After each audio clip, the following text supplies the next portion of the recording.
I just think if you don't have Kobe or Shaq or Michael Jordan, the triangle doesn't work. Hornacek will figure it out, even if he does do it a little bit.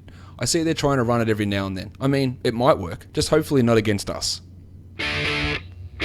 You are Locked On Fantasy Basketball, your daily podcast on fantasy basketball. Part of the Locked On Podcast Network, your team every day.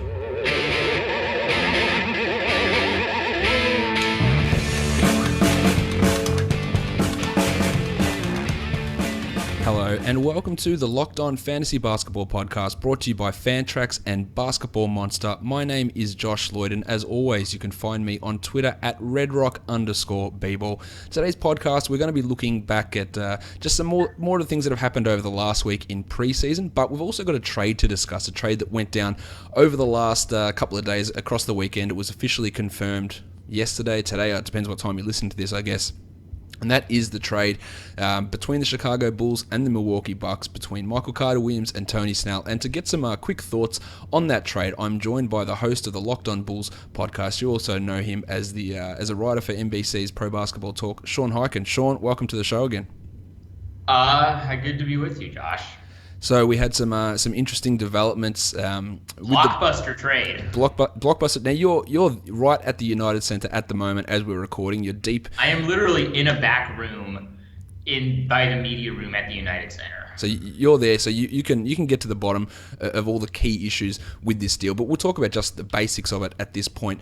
Michael Carter-Williams has moved from the Milwaukee Bucks, and he's going to the Chicago Bulls in exchange for Tony Snell. Now, to be able to trade Tony Snell for any player in the NBA, it seems like a win. Except in this case, where you're bringing in Michael Carter-Williams and the fit just seems to make as little sense as possible. For a team that already had 3 point guards, plus a rookie shooting guard whose probably best position ends up being point guard anyway, and you've traded for one of these young point guards in Jerry and Grant, tend to bring in a guy who compounds your shooting problem. It doesn't make a lot of sense. How do you see the trade for a Chicago point of view? I think it's a pretty reasonable low-risk deal for both sides. Obviously, the Bucks need literally any wing that they can get after the Chris Middleton injury. They traded for Michael Beasley as a stopgap, and Tony Snell is not good, but he is at least a little bit more reliable than what you're going to get out of Michael Beasley. And now from the Bulls' perspective, I mean, the Bucks have been trying to unload MCW for months. They couldn't get the Kings to trade Ben McLemore for him, but with the Bulls, Tony Snell is not in their long-term plans whatsoever. He's in the final year of his rookie contract. He can be a restricted free agent. I don't even think he's going to be a restricted free agent. I couldn't imagine the Bulls are even going to give him the one-year qualifying offer with how much he's just fallen out of their rotation. And so they just kind of looked at it and said, look, we have some backup point guards on the roster because obviously Rajon Rondo is going to be the starter, and then they've kind of been giving Jaren Grant and Spencer Dinwiddie and Isaiah Cannon at different points looks at that position. So he must have just decided, we're not in love with any of these options. So if we can take a one-year flyer on Michael Carter-Williams, who for, as much of there are concerns about his fit because he's another guard who can't shoot, like you said. But he is a talented player. He's a better defender, I think, than any of their other options at backup point guard. And so they can say, you know what, we can take a one-year flyer on this guy. If he's good, we can re-sign him. We can match any offer he gets as a restricted free agent. If he's not good, we can let him walk. And they didn't give up anything long-term for him. So I think there's no problem with the Bulls making this deal from a short-term perspective. Look, in terms of value, he's clearly the better player than Tony Snell. Tony Snell probably shouldn't have been in the NBA the last 2 seasons, but for 4-year rookie guaranteed contracts. That's why he's still playing, because he's been dreadful in most of the time that he's played. Carter-Williams, while he's not rookie of the year caliber at this point, he's a serviceable backup guy who is a better defender than anyone that the Bulls have got on this team, as you mentioned, and he's cost controlled for at least this season, so it's fine in that sense. But what does it do in terms of, and this is what fantasy people will want to understand, Carter-Williams comes in, he's clearly the backup behind Rajon Rondo, he moves ahead of Jerry and Grant, but do you think that this makes the leash on Rondo a little bit tighter? Could they perhaps say, well, Rondo, you're not doing the right thing on the court, you're not doing the right thing in the locker room. Is there a chance that Carter-Williams eats into some of Rondo's minutes, or do you think it's just literally he's here 18 minutes, back up, that's it? Do you see Fred Hoiberg having that conversation with Rondo and having that go really well? Because I don't. No. But no, I think Rondo is still gonna. I don't think this is gonna change the amount of minutes that Rondo plays at all. It's gonna make the backup point guard minutes a little bit more interesting. You mentioned Jaren Grant. I think Jaren Grant is pretty distantly behind Spencer Dinwiddie at this point in the backup point guard race, which is pretty damning for a guy that they, the former first-round pick they got as one of the centerpieces of the Derrick Rose trade, but he just has not looked that good. Whereas Dinwiddie, he hasn't looked great, but he's looked pretty comfortable running the offense, and so did Denzel Valentine in the one game that he played before the ankle injury. But like I said earlier, the Bulls aren't looking at this race for backup point guard and seeing one guy that has clearly set himself apart from the rest, and that this is clearly the guy. And so part of the logic, I think, of bringing in MCW is this is another guy who brings a different kind of skill set from the rest of the options there that, maybe we'll give him a look and see if he can earn those minutes. It makes it pretty complicated, although unless you're literally in like a 30-team fantasy league where like every single player in the league is on somebody's roster in the league, I probably wouldn't draft any of the Bulls' backup point guards anyway. Carter-Williams can put up some numbers, but he falls comfortably outside the top 200 now, when he was a guy that was inside the top 150 in that role in Milwaukee, where he was going to play behind Dellavedova, but alongside him, probably 27 minutes a night. He's not going to get anywhere near that sort of run now. Now, the next thing we want to know is the Bucks have got a huge opening at shooting guard. They were trying to fill it with Rashad Vaughn, which is not, it was never going to go well. It hasn't gone well so far. So they've probably gone from the worst player in the NBA to potentially the second worst player in the NBA. Maybe that's being a bit harsh on Tony Snell, but can Tony Snell grab this starting shooting guard role? Can he play 30 minutes, and can he do anything passable? Well, Tony Snell is an okay three-point shooter. I think he's around 35-36% for his career, which is not, that's not like great or anything, but that's not terrible. It's serviceable. It's at least respectable. But the problem with him is consistency. He can't, he's, he has, you look at like what he looks like on paper, what his skill set is, what his physical build is. He looks like he's the kind of guy who should be like a 3-and-D type of wing, but he's not a good enough three-point shooter or a good enough defender to really be, dependable on that end. And, he's a good defender sometimes, but he doesn't really do anything consistently enough to make it really look like, he's a guy they can say is like one of their long-term pieces or like a full-time starter. I think he probably is going to start at shooting guard for the Bucks.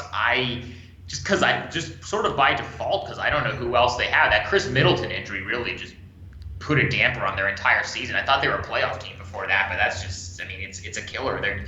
You're basically choosing between like him and Rashad Vaughn, who's probably not good, and it's ugly. I think they need to get Malcolm Brogdon in there for some minutes, but you're right. Sure. He's going to have a real opportunity to start. That doesn't mean that he's going to be useful in fantasy. It's a bad situation in Milwaukee. Sean, I know you're at the game. You've got to go and get yourself prepared and go and speak to Fred Hoiberg. You can go have that conversation with him about how he's going to pull Rondo into line if you want to see how he responds to that. Fred has actually raved about Rondo throughout training camp. Okay, well, let's see how that works. So have all the teammates. They all just say, he's so smart and he's great at getting guys shots in the right places. And if anything, the problem with Rondo is that he's too smart, and some of the stuff he's doing, like some of the passes that he's throwing, are so advanced that some guys aren't ready for them. But just his basketball, people have been raving about him so far. So from a chemistry standpoint, from a locker room standpoint, the concerns that we thought were maybe going to be there haven't been there. Well, that's a great sign. Sean, thanks for jumping on and chatting about this trade from the Bulls and the Bucks perspective, talking about Snell and Carter-Williams. Go and prepare yourself for the game, enjoy the game, and hopefully the Bulls can surprise us all this season. Good to talk to you, my man. Thanks, Sean.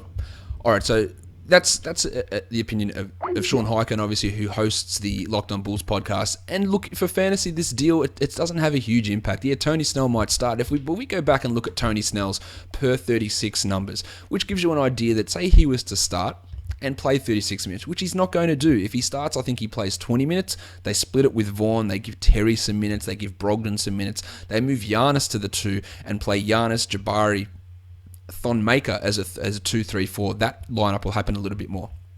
But Tony Snell's per 36 numbers last season, so per 36 minutes, he averaged 9.4 points, 1.5 threes. You have 5.5 rebounds, 1.7 assists, zero point 0.4 steals, half a block on 37 and 91% shooting. Hey, he's a good free throw shooter. We'll give him that. So he'd need 36 minutes a night to put up 9.5, 5.5, 1.5. Unless your league's 30 teams deep, it's not having any use. So forget about him. Michael Carter-Williams. You know what? I know he was the Rookie of the Year, but it doesn't matter anymore. He's a backup. He's gone out of any standard league calculations. Even in dynasty situations, his value is dropping considerably. If you're getting traded for Tony Snell, one of the players who is one of the worst players in the NBA, your currency around the league is not great. And the Bucks have been trying to trade him. They go, you know what? We're just going to have to pull the trigger on a Tony Snell deal because we can get nothing else.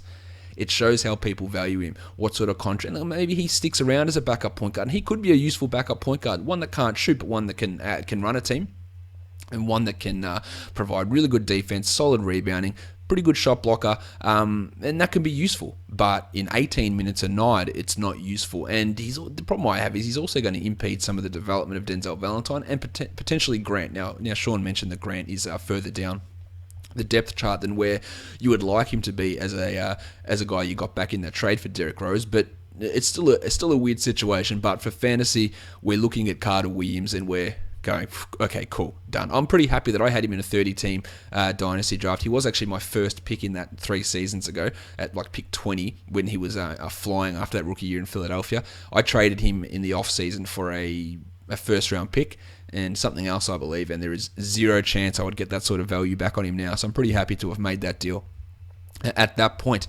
All right, so that's enough talk on Snell and Carter-Williams, because yes, it's a trade, and trades are always exciting, but it's not having a huge impact for us in fantasy. What I'm going to do now is, hopefully this podcast doesn't go too long, I want to run through all 30 teams quickly, and I know I say quickly, and it's not generally a strength of mine to run through things quickly, but run through all teams quickly, touch on a few quick points that have happened, and then what I'm going to do, and for you guys who are members of Basketball Monster, we're going to have the daily projections coming up soon, so you'll be able to look at the weekly outlook, the daily outlook, use the smart tool. All of the minutes for the next couple of weeks will be set up in the next couple of days. I'm about to start sorting that out and give a final sort of run over projections based on what we've seen in preseason. So that's what's coming up on the site. We're going to talk preseason now, so let's get to it. All right, the Atlanta Hawks. Paul Millsap's back from his knee problem. He looked great. He put up 19, 9, and 7 in 19 minutes, and that's great. But there was no Dennis Schroeder, there was no Dwight Howard, so he had free reign of usage, of passing, of rebounding, of all that stuff. It won't happen as much like that when Schroeder and Howard are back, but he looked great. I'm still iffy on him. I know he's back from his knee injury, so that's not a concern anymore. I was iffy on him before his knee injury, just because he's 31 years of age. How's Dwight going to affect him? Will some decline come? Yeah, he put up career defensive numbers in the second half of last season, and I don't think they'll return. So I like Millsap in a mid to late second round pick, but some people talk about him as a first round guy, and there's no chance that I would want to take Paul Millsap in the first round. Taurean Prince has looked awesome for this team, and Tim Hardaway has looked useless, so I think that there's a real chance that Prince leapfrogs Hardaway really early in the season. They move Bazemore down to the 2 at times, and you see Prince getting into the rotation maybe as the 4th wing instead of the 5th wing, and then he could potentially overtake Thabo Sefolosha. He looks like he's going to have a friendly fantasy game, steals, threes, good rebounder, decent shot blocker. I really like what I've seen from Taurean Prince. Onto the Brooklyn Nets, Bojan Bogdanovic. He looks like he's going to continue to come off the bench. It's not going to matter too much because he is going to play more minutes than all these guys. Joe Harris and Randy Foye are the players who have been starting, but in the preseason he's played less minutes than both Harris and Foye. So it's a little bit concerning. I still have no issue picking Bogdanovic with the last pick in the draft because he's better than these guys. He's going to get more minutes, most likely. Now, if you're relying upon him for anything apart from points and threes and high free throw percentage on limited attempts, then you're going to be really disappointed because he gives you no rebounds, assists, steals, blocks.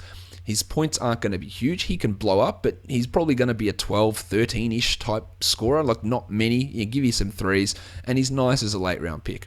Jeremy Lin for Brooklyn looks great. I still maintain my love for Lin in terms of fantasy this year. He's a top 60 guy. Even top 50 is not a big stretch. The Boston Celtics, Marcus Smart is shooting 47% from the field. It is a 10% plus increase on last season. That is what we wanted from Smart.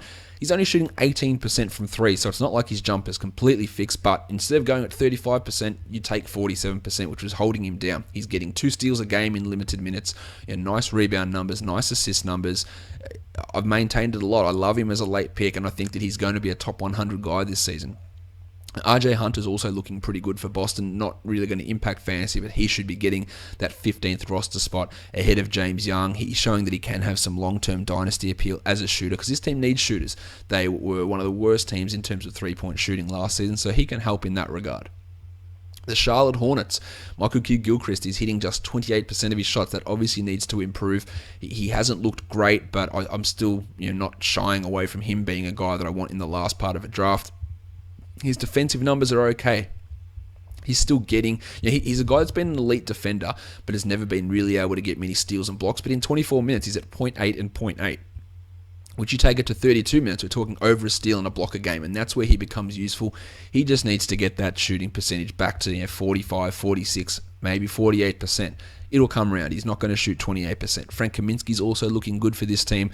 He's going to cut into Marvin Williams' minutes a little bit this season, while Jeremy Lamb is showing what he did at the start of the season, but I'm not convinced. He dropped off significantly. Steve Clifford has zero trust in him at the end of last season. Maybe that's changed, but there's a role to be taken with Jeremy Lin gone, and maybe Marco Bellinelli can't do that. Maybe Ramon Sessions can't do that. Maybe Lamb is going to get a bit of a look, but I highly doubt that it's going to be anything that's useful for fantasy in standard fantasy.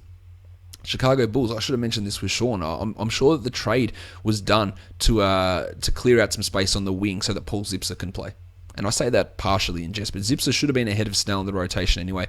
He looked really good in the preseason game the other night. He looked solid. He was shooting the ball well. You know that I do like him as a long-term fantasy prospect. He can pass the ball. He can shoot threes. He can get steals. He can score, and he's a decent-ish rebounder. He's not a great rebounder, but he's decent. So I do like him.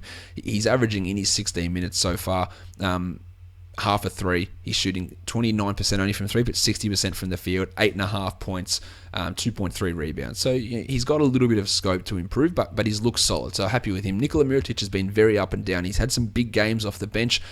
It looks as though the Bulls are going to continue to go with Taj Gibson as the starting power forward.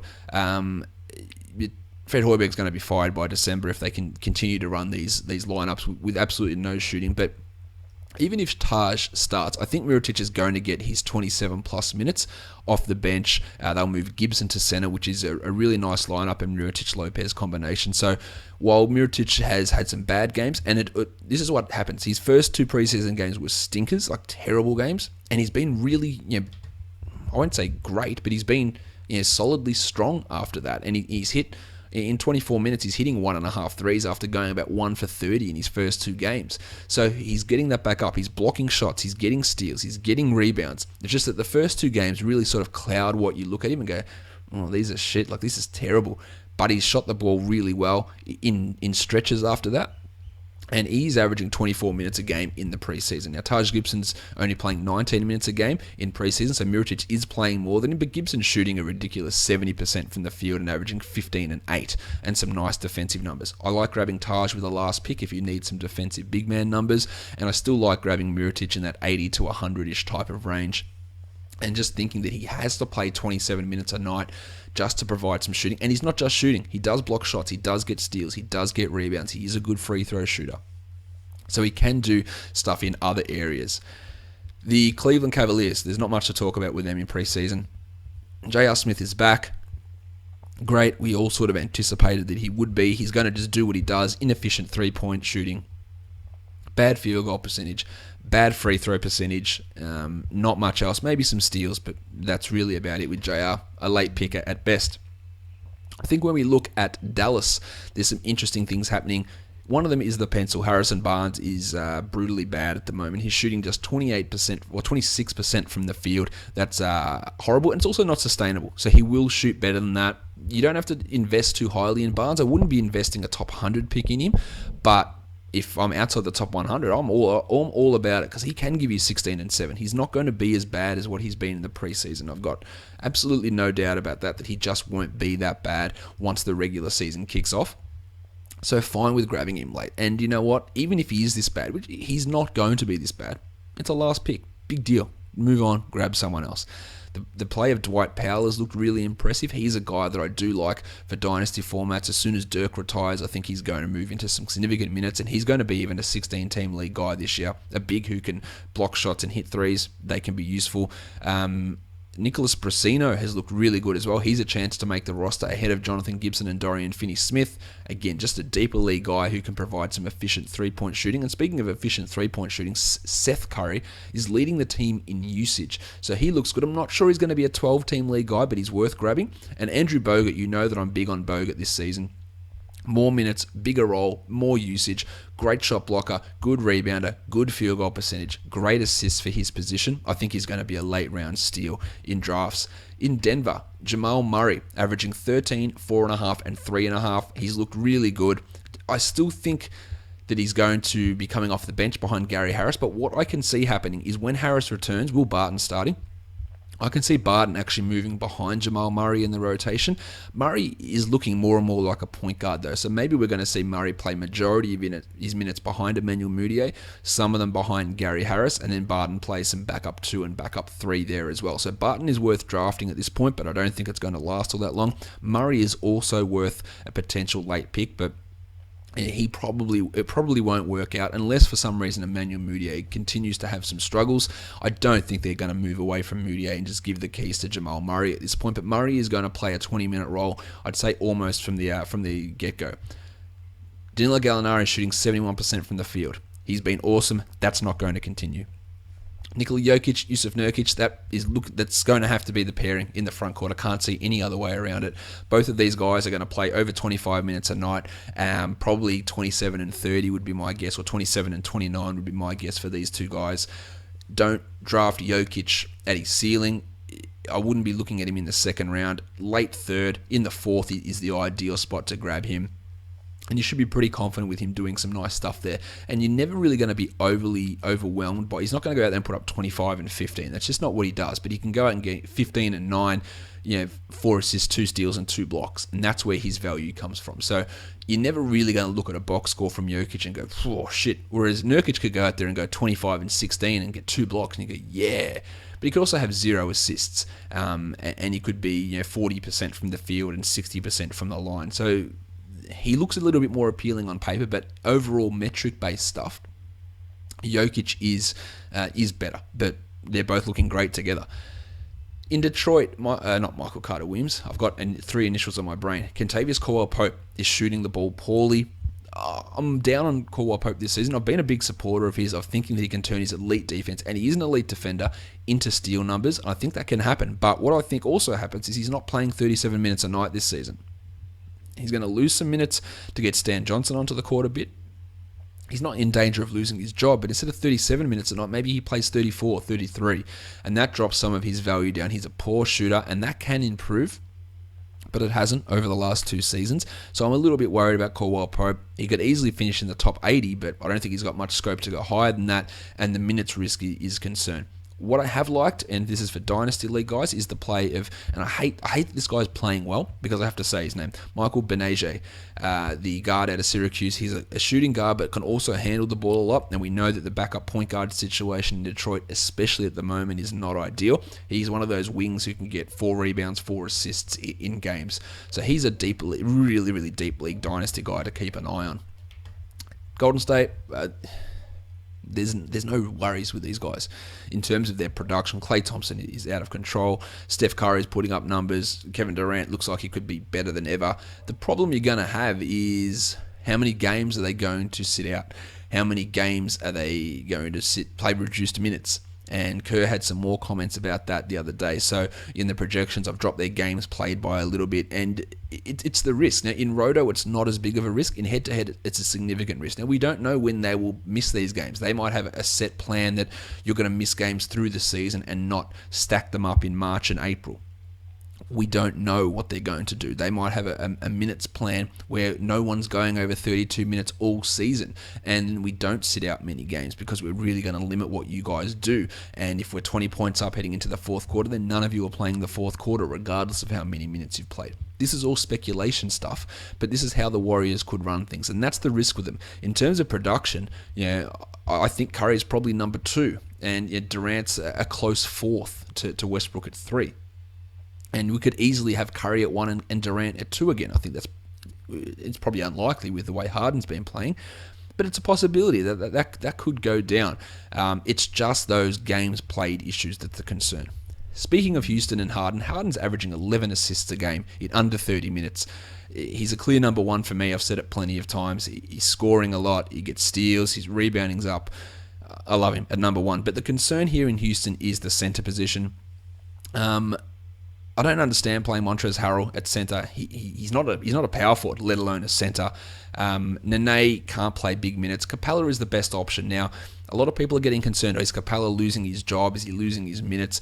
I spoke with Ben DeBose, the host of Locked On Rockets and a beat reporter for the Houston Rockets, and he said no, he doesn't think that's the case. Capella played only 9 minutes off the bench in their last preseason game as he was returning from a hamstring strain. He looked the best out of the centers in his limited minutes. He looked active in the pick and roll.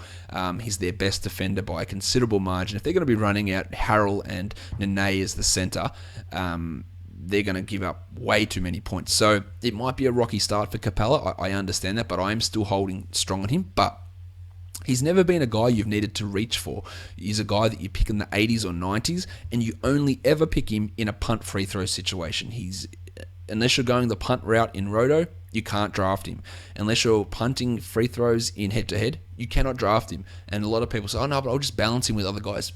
No, you can't do it. You might balance it and get to 75%, but you know what 75% means in a head-to-head league? That you lose 65, 70% of your weekly matchups. It's just what happens. So, no. You draft him if you're punting, and if you're not punting, you don't draft him. It's pretty simple. And if he works out in a punt free throw situation, he's a top 20 guy. So even if you picked him at pick 90, you got a top 20 upside guy there, you move on, you get someone else. I'm still got confidence in him. It's a little bit weird the way they're running situation, but I said I talked to someone close to the situation, and they were pretty confident that Capella is remaining the starter, and these guys aren't really providing much of a challenge to him. The Indiana Pacers, Thad Young is the interesting guy. He had a huge season last year in terms of his rebounding. He'd been a guy that's a 5.5, 6.5, 7 rebound guy a game. He was over 9 last season. He also didn't take any three-pointers. So we had to look at it. What's he going to do? How's his three-pointers going to respond? Well, they're back up. He's at 0.6 threes in the preseason in 26 minutes. So he's obviously taking three-pointers again. But what's his rebounding going to be like? Is he going to be that guy that got 9 rebounds for one season, or back to the guy that gets 6 rebounds for every other season? Well, he's at 6.5 in 26 minutes, but some of that is skewed by the fact that he played a couple of games without Miles Turner. So I don't think Thad is going to achieve his rebound numbers from last season. I think he does increase his three-point numbers, and I think his scoring dips. He's still a really solid late 70 to 90-ish type of player. Jeff Teague, interestingly enough, has had a higher usage rate than both Monte Ellis and Paul George in the preseason. I don't think that sticks, and you know my thoughts on Teague. He's fine in the 60s range of a point guard. I have him behind Schroeder, Lin, Russell, Conley, Dragic. He's behind that group, but he's comfortably ahead of the next guys of Rose and Moutier and Collison and those sort of players. He's sort of right at the back of those 5 mid-round guys that I like. The Clippers, Blake Griffin's hit 0.8 threes per game so far in preseason. Is this going to be something that continues? It looks that way. That adds to his appeal. He's 5 assists, he's 8 rebounds, he's 20 points and 0.8 threes. He's a nice back-end second round, early third round power forward, I think, at this point. The Los Angeles Lakers, D'Angelo Russell, we know he looked great. Jordan Clarkson, they're raving about what he's doing defensively. Whether he starts or not doesn't bother me. He did start the last game, but Lou Williams was out. So interesting to see what they actually run with, but I wouldn't hate it if he played in the second unit and handled the ball a little bit more. Julius Randle, I don't buy this guy as a good player. He's out of control. It looks like he's got no basketball IQ at all, no ability to make decisions. He can grab rebounds, but he can't do much else. He is strictly a last pick for me. Ijan Liana's looked terrible as well. I think Tariq Black's got that backup center spot locked down. Ivica Zubac has looked good, but he's clearly just not getting enough playing time to really have much of an impact this season at all. The Memphis Grizzlies, it's just 3-point city now. Zebo, Marc Gasol, they're taking a lot of threes and they're hitting them at a considerable rate. Now, I am worried about Gasol. He did leave the last game with an ankle problem. He went to the locker room with his boot off. He came back saying it's fine, but now the Grizzlies have released that he's got a bone bruise in his ankle, same foot that he had surgery on. You know my concerns on Gasol, that all his advanced metrics were career worst last season, basically. He looked bad from the eye test last season as well. 32-year-old 7-footer with a broken foot who's now got another foot issue. It's a concern with his durability. There's almost zero chance that I take him in draft. Someone will grab him before I'm willing to do that. Zach Randolph, yeah, he's a late pick. He's never been a great fantasy guy because he doesn't contribute in many categories. Yeah, he's going to add threes to his game, but he's also probably going to play less minutes this season, so that's a bit of a worry. Late pick for me. Same as the guy that replaced him, JaMychal Green. Now, I've got him in a lot of situations, in a lot of drafts, and he is one of my favorite late-round picks. He can provide defensive numbers. He's pretty efficient. He can score and he can rebound, and he can hit the three at a sort of decent rate. Mike Conley's also getting 2 steals a game so far in preseason, so that's something that's really going to elevate him. He was a guy that was routinely a 2 steals a game guy about 3 years ago, and that significantly dropped off. Now, whether Fizdale's defense and scheme and play calling is enabling Conley to get back to that, I guess we'll see, but it's definitely an encouraging sign, and he's been someone who I've been pretty big on over preseason. Miami Heat, Hassan Whiteside's on fire. The free throws are a worry. He's only at 55% from the line. That's definitely punt situation for him. We saw him over a 3-month period be a 70+% guy, so I'm not too concerned, but you definitely have to pay attention to that and be aware that maybe it's going to go south. But everything else is absolutely through the roof for Whiteside. Justice Winslow is getting a lot of touches, but it doesn't really translate much to fantasy. Fine as a last pick, but if after 2 weeks or so that the numbers just aren't coming, his upside's not that high to me. I think he can be a great on-court player, but as a fantasy guy, he just doesn't do it for me. He just doesn't provide enough. He's taking threes, he's hitting threes, but he just doesn't do anything in the other areas enough for me, despite his good defense. The Milwaukee Bucks we've spoken about already. Greg Monroe is having a 31% usage off the bench. He's going to remain on the bench, and he's not worth a pick in the 60s where a lot of people are selecting him. I don't love him there. Now, the fact that they've traded another... This is their second point guard the Bucks have traded, with Michael Carter-Williams going to Chicago and Tyler Ennis going to Houston. So they are all in on Giannis Antetokounmpo as a ball handler. That's what this trade means. We want Giannis as our ball handler. So any concerns with him across preseason, I don't think you should be worried there. It does increase Dellavedova's value, and he is a nice late-round pick. He's averaging over 6 assists a game in the preseason. He can hit threes as well. He's going to be a field goal percentage drain, but he can get steals, he can get assists, and he can get threes. And 6 assists a game is not something you can just let fly on the waiver wire. So I do like Dally in that situation. And as I mentioned before, they could be running a situation where they play Dellavedova, Giannis, Jabari, and then get Thon Maker in at the 4, which have done a bit in preseason. He hasn't looked great, but he is in there. He looked energetic, but the stats aren't there. They could play John Henson there some, probably not. And then they've got Miles Plumlee at the center position. So neither Henson or Plumlee are worth drafting. I don't believe Maker's worth drafting. I know Kyle disagrees, but I don't believe Maker's worth drafting in a standard league situation. But he's probably going to get minutes earlier than I anticipated. In Milwaukee, in Minnesota, Chris Dunn, he can't shoot. We're seeing that, and he's going to struggle with his shot all season. He is no threat to me to Ricky Rubio's minutes. He's no real threat to Zach LaVine either. I don't think that he is going to be a standard league guy. He'll be a stream standard league guy, but he's just going to be too hurtful in terms of his shooting, and it's going to limit his playing time as well, and he's just not as good as these other guys. That's just what it is at this point. The front court situation's interesting. We keep hearing reports about how much Tom Thibodeau loves Nemanja Bjelica.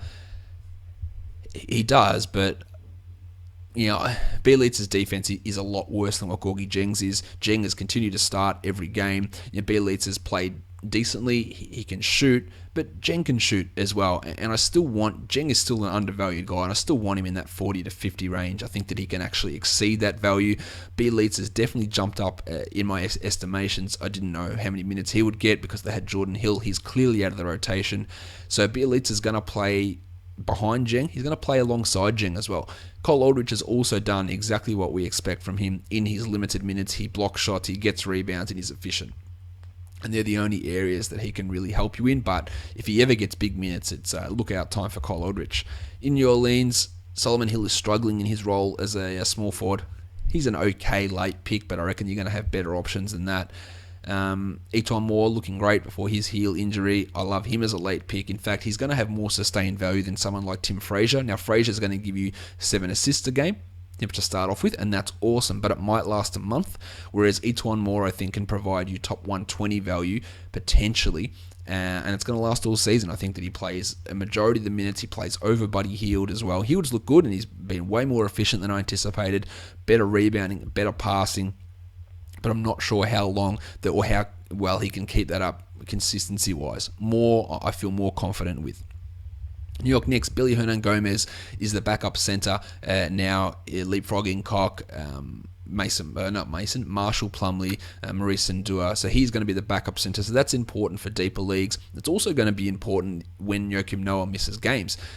He's an Enes Kanter-like guy, not many steals and blocks, points, rebounds, percentages, but he will be useful if he has to play 26 minutes at night. That might be useful in a fantasy game. So just remember, when Noah goes down, Billy Hernan-Gomez is the guy to look at there. Courtney Lee's usage in preseason is 12. If you're picking in a league that is 18 teams deep and you've got to pick at 130, Courtney Lee's fine. If you're in a league that's 12 teams deep and you've got to pick at 130, there's no chance I'm picking Courtney Lee because there is zero upside. We know who he is. He's probably going to give you value at 130, but that's not what I want if it's my last pick. If the league goes to 200 players deep, then 130 is equivalent to pick 60 or pick 70. It's a mid-round guy. I just want some solid production with potentially an increase. Lee's not going to really do that. He's going to give me 130 value, and that's terrible in a standard league. But in a deeper league, your opinion should change around that pick. The Oklahoma City Thunder, Steven Adams played one game, was awesome, really, in that game. I don't think there's any other way to state it. He went 20 and 11 with 1 steal and 4 blocks in 23 minutes. But we have to remember that he was playing against the Timberwolves backups. There was no Towns, no Jeng, no Rubio, no one. The whole starting 5 was out. So we got to ease up there. We know that we're going to have to worry about Adams' free throw percentage, but the other numbers are really good, and he is worth the pick inside the top 100. Oladipo is putting up good numbers aside from shooting. He's shooting the ball terribly. He's at 29% from the field in 24 minutes, but he's averaging 4.5 rebounds, 2.5 assists, a steal, and 0.7 blocks. And you take those to 35 minutes, they're really good. You just need him to score more than 8 points a game, and once his shooting percentage comes up at will, you can get him to slide now. He's going to be a third-round guy, and I'll be all over that in the third round. Bismack Biyombo, it looks like he's going to be the bench center in Orlando. He's been playing behind Nick Vucevic, but there was a game where Vucevic sat out, the last game on Sunday, and he looked awesome. He blocked 4 shots, he had 17 rebounds, but he's also really terrible offensively. His high field goal percentage doesn't contribute because it's such low volume. He's a bad free throw shooter. He gets no assists or threes or steals, and he's going to play a 23, 24-minute role. Fine if you're looking for those defensive numbers with a late pick, but I'm not reaching for Bismack Biyombo. Vucevic is still going to be solid. He's not going to be a top 30 guy because he is going to have to lose some minutes off the top of what he did last season, and that pushes him to the 50s or 60 range, I would say. He's still going to get scoring. He'll hit some threes now, I think, this season. Not many, but maybe 0.3 a game. Get some rebounds, block a shot a game, and he's a really underrated passer as well, Vucevic. So let's see how that works. Serge Ibaka's also looked really good.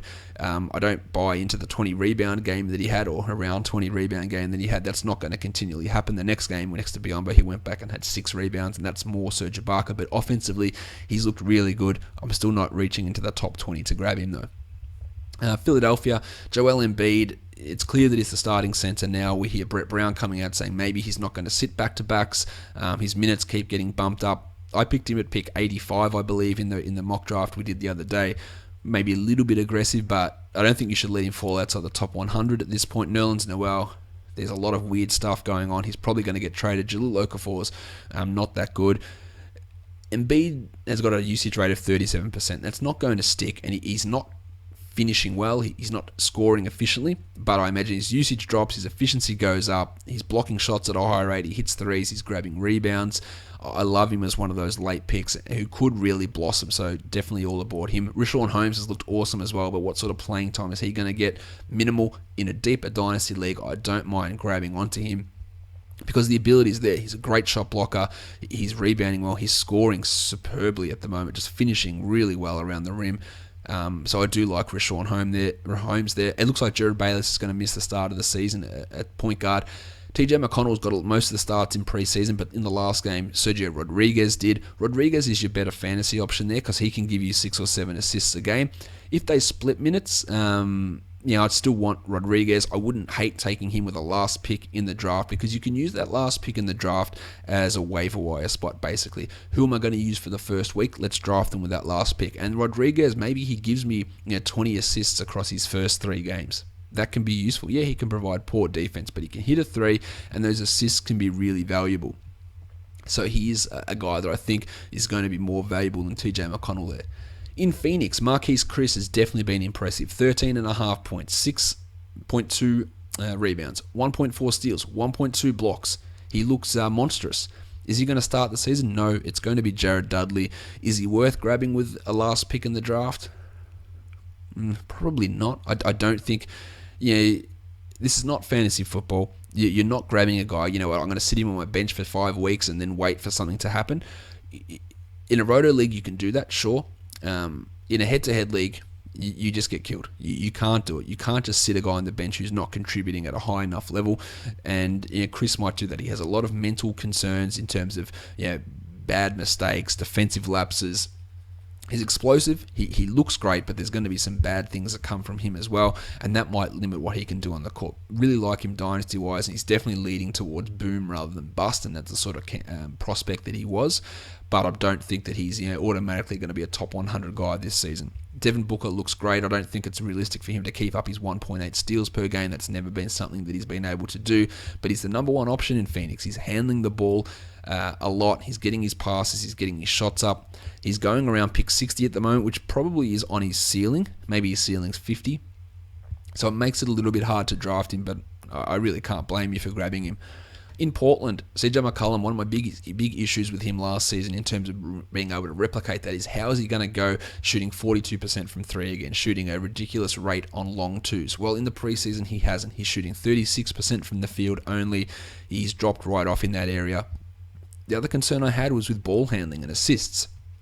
Evan Turner's going to have the ball more. It's going to take it out of McCollum's hands. It's going to take it out of Lillard's hands. Not much, but could it be to the tune of half an assist a game? Sure. And that's going to make it hard for him to actually return his value from last season, or as some people are anticipating, exceed it. Maybe he scores a little bit more, but it's going to be hard for McCollum to improve his efficiency over last season, plus get those assist numbers back to the same level. So I think he might be maybe a marginal disappointment this season. Noah Vonleh, and I've got to give credit where it's due, I've been very anti-Noah Vonleh. He's looked impressive in preseason. He's grabbing rebounds at a significant rate. Vonleh looks a lot more aggressive out there. Now, can he crack the rotation? He's got to beat Al-Farouq Aminu as the starting 4, so Vonleh's got to beat out Ed Davis, Myers, Leonard, Mason Plumlee, Festus Ezeli. These are the other bigs on the roster. Mo Harkless is going to play the 4 at some point as well. So how's Vonleh going to get a regular spot in the rotation? The answer is he probably won't. But he's shown something, and that's a good sign. In Sacramento, Ty Lawson's done. He's screwed. He missed a team flight. It just appears like he just got no idea. And this is the concern we had with him, that he never thought that he had an alcohol problem. His issue was, maybe I just shouldn't drink in public. Cool. Well, you did, and you got busted doing it again. Still don't mind grabbing him with a late pick to see if he starts the season as the point guard, but Jordan Farmar could be the starting point guard to start the year. Lawson could easily get cut in the next couple of days. There's no problem there. There's about a 1% chance that Darren Collison isn't the starter this season in Sacramento. So, you missed the first 8 games, but you should be pretty confident you're going to get nice top 65 numbers from Darren Collison without a risk of a guy like Lawson taking his job. The power forward issue is a concern. Matt Barnes was a nice late round pick. Omri Caspi was a nice late round pick. Willie Cauley-Stein, but none of them are playing that role. Costa Koufos is. So they're playing all backup 3 and backup 4, and there's not enough minutes to go around for those guys to really be standard league players at this point. If Koufos is getting those extra minutes at the 4, pushing these guys into a bench role. I'm not a big Willie Cauley-Stein fan. He just doesn't do enough offensively. And these other guys, I'm just not sure the role is there. For the Spurs, Kyle Anderson, probably the biggest situation here, 1.6 steals in 20 minutes a night. That's what he can do. He can be a steal specialist in the vein of a Tony Allen, but better in other categories as well. Less minutes, but he is going to play a nice bench role for this team, backing up the 3, backing up some at the 4 as well, and provide you nice steals and really good assist numbers as well. Danny Green is still struggling. I still think you have to grab him with a late pick, but his shot is not falling. Steals and blocks are going to come from him, and that's what you should really be banking on at this point, and then hopefully the shot just comes back, but it's been weird. Damari Carroll is looking good in Toronto. I was definitely skeptical. Now, he's not playing many minutes, but he's shooting the ball really efficiently and getting a lot of steals. Solid late-round pick. Norm Powell is struggling. I still think that he can overtake Terrence Ross, but at this point he's behind him, and that's a disappointment. And Bebe Nogueira is the backup center. Pascal Siakam's had some chances there. Jared Sullender's going to play too, but Bebe is clearly ahead of Siakam to me and ahead of Jakob Poeltl at this point, and that's really only a deep league consideration. In Utah, Derek Favors' knee, it's a worry. If you can grab Trey Lyles, grab him at this point because you might be able to get a week's worth of action out of Trey Lyles. Could Trey Lyles maintain the job over Derek Favors when he's back? Probably not, but you know he's going to have a 20-plus minute role, Lyles. He's going to be really good, this guy, in the future, and I think he's going to get an opportunity to start on opening night. The Jazz are a little bit worried about Favors at this point with this, I think, IT band injury in his knee. He's played one game. He hasn't practiced since. We're a week away from the season kicking off. He's going to need to get healthy quickly, so Trey Lyles is a guy to grab, definitely. And in Washington, Kelly Oubre, still playing well. 2 steals a game he's averaging on top of the points. Can he take Otto Porter's job? Maybe. Will I want to draft either of them in standard leagues? No, I haven't drafted Porter in any league this year. I won't. He should drop considerably given the fact that he just is a bit blah and boring, and Oubre is coming to take some of his minutes. The other good thing in Washington is that Johnny Wall is back, so any concern that we had about him should be mitigated significantly now. I love him as a start of a second round guy to get you 9 or 10 assists, 2 steals, 18, 19, 20 points around that zone, and he comfortably fits into that spot now that he's back. There was definitely concerns that he wasn't going to be back for the start of the season, but he's back, so those concerns are no longer relevant. Well, look at that. We went through all 30 teams in 40 minutes. So I'm pretty pleased with that. My voice is burning a little bit. But now what we're going to do, we're going to look at question time. You guys send in the questions for me, and I answer them. So it is question time. All right. So the questions that you guys asked me for today's podcast. What to make of the Biyombo Ibaka Vucevic? Well, I did talk about that already. It's going to be Ibaka Vucevic starting. Vucevic playing less minutes than last season. Biyombo, hard to draft him outside of being a specialist player. Scott Robbins sticks with Orlando and he says, Aaron Gordon is failing the eye test at small forward. He looked terrible in that game on Sunday, Scott. I absolutely agree with you. His shot wasn't falling, but he had grabbed 10 rebounds from that spot in one of the previous games. His defensive numbers are still okay. His jump shot is going to be a problem, and it's going to hurt his field goal percentage. He's clearly playing out of position, and it's going to take him a little bit of time to play that spot, but no one's taking his job. No one's taking his minutes. No one's taking his role. It just might have some rocky opportunities for him. He is going to get those defensive numbers. He is going to get his rebounds to a degree. So I'm still aboard. Yeah, Aaron Gordon slips to outside the top 100 in a lot of drafts, and you have to absolutely pounce in that situation. He's probably a 60 to 80 range player, but there is definitely concerns from what we've seen from him so far. But I'm not overly worried. Although that last game was definitely not great to watch.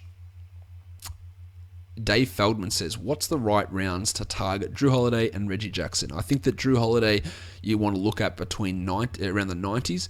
Reggie Jackson in a similar range. Both guys could be back in the middle of December, so you have to expect them back there. The thing is that Drew Holiday is significantly better than Reggie Jackson. So if we get to the 90s and both guys are there, Drew is the guy that I'm taking. Now, there is some risk that Drew might not come back this season. That's a risk. But at that point in the draft, and look, I'll say it now, if you don't have an IR spot, or you're not in a weekly league, or you're not in a roto league, you can't draft either of these guys. You can't draft Gordon Hayward either because you can't afford to have a 0 for 4 weeks because you'll get smashed and you won't be able to compete in the playoffs when these guys come healthy. At that 90 to 100 range for Reggie Jackson and Drew Holiday, that's the spot. You stick them in IR. Look, and assuming you haven't got any other injured guys, like if you've grabbed Chandler Parsons before that, then I wouldn't recommend grabbing these guys because you could potentially have 2 guys sitting on your bench who do nothing and only one of them can fit in IR. So that's a little bit of a concern there. But depending on what else you've done with your draft so far, that's the right spot, I think, to grab those guys, Dave.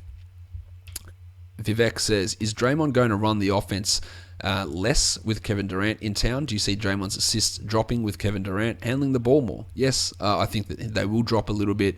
They won't drop considerably. Draymond has struggled a bit in preseason. He hasn't blocked any shots, which is something that will come, and that's a big part of his value. His assist numbers are a little bit down, but Draymond is still one of the best passers in the league, and he's the best passer on this team, so they're not just going to freeze him out of the offense because Kevin Durant's there. So Draymond will get his assists. And look, there's a chance his assists go up because everyone's going to be just so much more open this season. But I think the realistic way to look at it is they will drop somewhat. Insider Info says, can the Bulls coach up Michael Carter-Williams to his Philly potential? No. What was his Philly potential? He was stuffing stats on a bad team. He was never a good player. He was a great fantasy player there, but he was never a good player. He was never a player that you wanted as a starting point guard on a playoff team. That's proven to be the case. People are figuring here, look, if he plays 30 minutes, he's still going to get you 5 rebounds, 7 assists, 2 steals, 0.7 blocks. That's still going to happen. Is it going to lead to winning basketball? No. I have zero trust in the Bulls coaching staff as it is, Mr. Insider Info. So, Fred Hoiberg's not the guy to teach him up. Maybe if he went to San Antonio, I'd feel a little bit more confident in that, but no.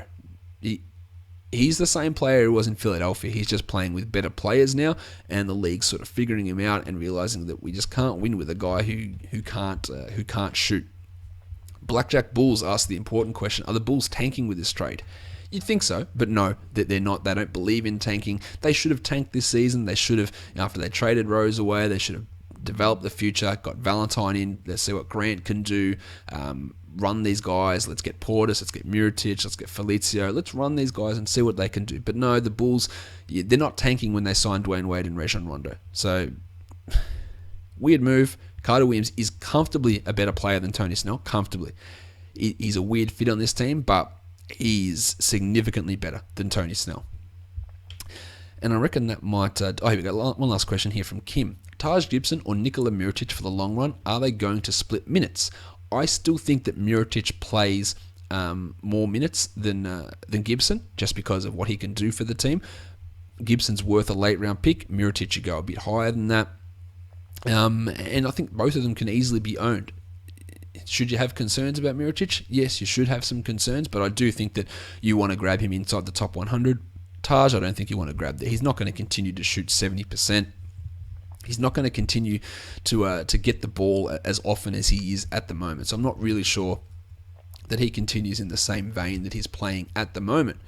All right, we are done for today's podcast, guys. Over on Fantrax, now I'm gonna tweet this out later. There is a cash league running, a rotisserie cash league that is drafting on, let me remember the time, Thursday, 10 p.m. Eastern time, which is Friday Australian time, 1 p.m.